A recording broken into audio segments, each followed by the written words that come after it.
Assalamualaikum warahmatullahi wabarakatuh. Alhamdulillah, puji syukur kepada Allah Subhanahu wa Ta'ala, dan salawat dan salam kepada Nabi Muhammad Sallallahu Alaihi Wasallam. Baik ibu-ibu, bertemu lagi dengan saya Inasya Buang Manalu, pendamping PKH yang paling kece di Aceh Singkil. Ya ibu-ibu, terima kasih ya. Pada hari ini kita akan sama-sama belajar mengenai memilih cara dan tempat menabung. Nah, sebelumnya itu saya ingin menjelaskan, rutin menabung memang merupakan hal yang berat, apalagi yang tidak memiliki penghasilan tetap. Nah, menabung rutin ini dapat kita lakukan sesuai dengan penghasilan yang kita dapatkan. Itu bisa dengan cara harian, mingguan, bulanan, atau musiman. Itu tergantung bagaimana penghasilan keluarga ibu di rumah. Di sini siapa yang sudah mulai menabung? Ayo tunjuk tangan. Ibu Citra menabungnya di mana ibu? Memilih menabung di rumah dan di sekolah. Kalau di rumah biar gampang nyimpennya dan gampang ngambilnya. Kalau di sekolah nanti diambilnya kan pas naik kelas gitu, jadi bisa untuk kebutuhan sekolah kembali. Baik, ayo kita beri tepuk tangan untuk Ibu Citra. Ibu-ibu, sebelum menabung kita memang harus mencari tahu dulu ya, apa kelebihan dan kekurangan tempat kita menabung itu, agar di kemudian hari kita mendapatkan keuntungan.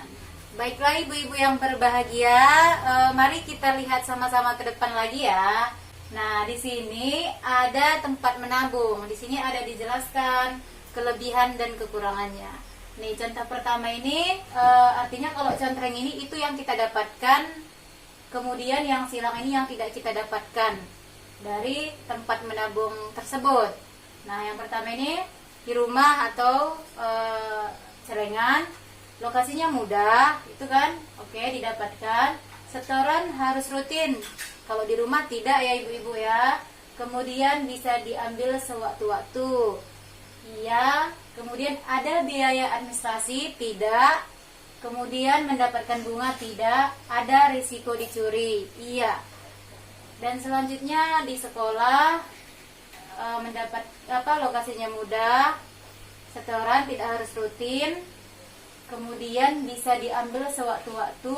Itu pada umumnya kalau di sekolah itu hanya diambil di akhir semester. Artinya tidak bisa kita ambil sesuka hati seperti celengan tadi.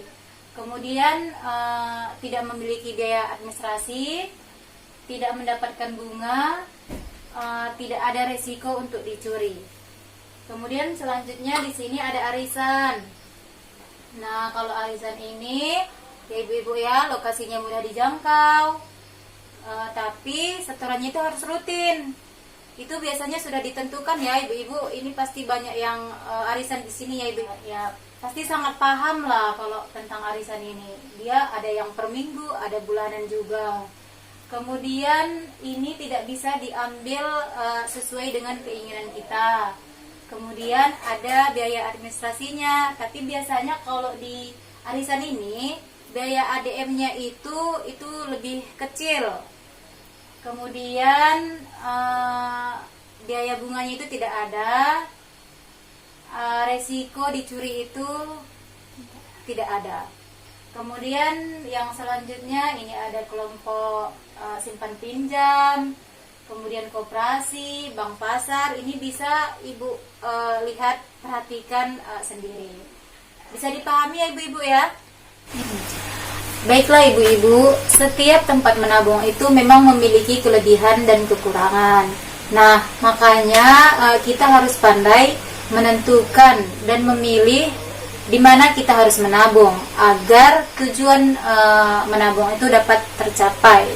Baik ibu-ibu, di sini saya ada sedikit informasi cara membuka tabungan di bank dan di koperasi. Tapi sebelum itu saya ingin menjelaskan kepada ibu-ibu bahwa bank dan koperasi itu ada yang swasta dan ada yang dimiliki oleh negara atau BUMN.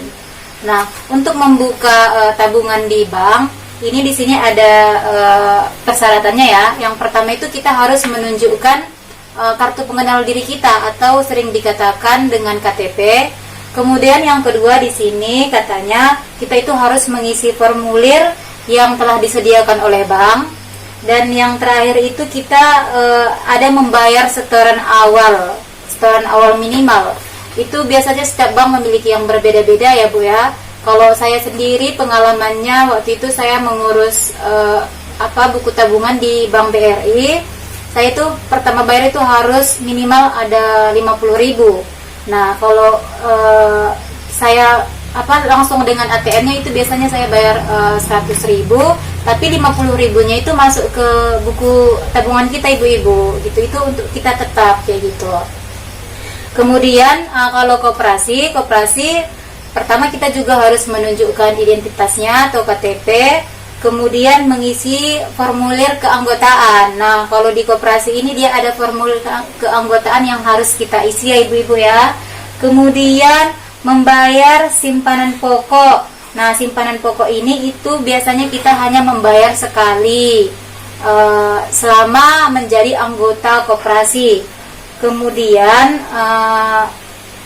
di sini dikatakan ada simpanan wajib bulanan atau tahunan yang jumlahnya itu biasanya ditentukan oleh masing-masing koperasi. Setiap koperasi itu biasanya berbeda-beda. Itu terserah ibu-ibu lagi untuk memilih koperasi yang mana. Baiklah ibu-ibu, sampai di sini semuanya paham ya ibu-ibu ya? Paham Bu. Baik, kalau begitu sampai di sini pertemuan kita pada hari ini. Tapi sebelum itu, biar ibu-ibu pulangnya lebih semangat lagi, kita tepuk P2K2 dulu ya ibu-ibu ya. P2K2, pertemuan, peningkatan, kemampuan, keluarga. Baiklah ibu-ibu, sampai di sini pertemuan kita pada hari ini. Saya ucapkan terima kasih yang sebesar-besarnya kepada ibu-ibu yang telah bersedia hadir dari awal sampai akhir. Jangan lupa ibu-ibu untuk pertemuan bulan depan kita di rumahnya siapa Bu? Ibu ketua kelompok aja Bu. Oke, baik, ibu ketua kelompok saja ya. Baiklah ibu-ibu, apabila ada kata-kata saya yang salah, saya mohon maaf ya ibu-ibu. Saya akhiri dengan wassalamualaikum warahmatullahi wabarakatuh.